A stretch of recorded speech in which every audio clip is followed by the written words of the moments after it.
The Mariners have traded Luis F. Castillo from the Mariners to the Baltimore Orioles after he was designated for assignment a couple of days ago for cash considerations. Cash considerations is a common thing that the Mariners trade for. The Mariners' front office is often very, very active, especially with back end of the roster players like Luis F. Castillo, who was on the Mariners' 40-man roster until being designated for assignment a couple days ago.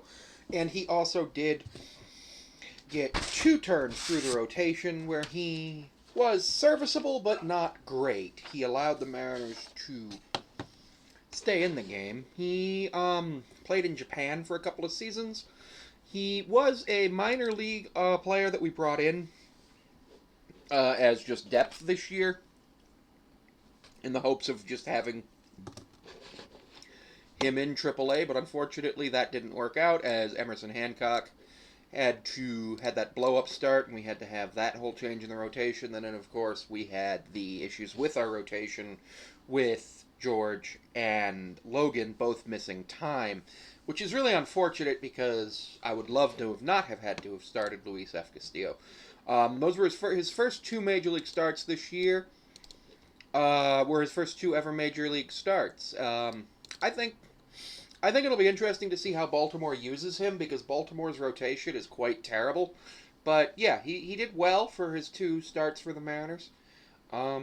He was the topic of the Mariners are starting the same pitcher in back-to-back days thing, but that was it was Luis M. and Luis F. We did not trade the other Luis Castillo, who actually has a no-trade clause for the remainder of the year. But I think this is overall a good move for Seattle and Baltimore. And again, thank you for tuning into the videos. Don't forget that you can also see me on Patreon at Sammy5436, where it's $1 a month. I also am seeable on Instagram at Sammy54361, TikTok at Sammy5436. I'm on Blue Sky at Sammy5436, though I don't use that often. I believe I'm on Tumblr at Sammy5436, but I haven't used that in at least a year. And you can find me at my business email, thetrapezoidtalks5436 at gmail.com.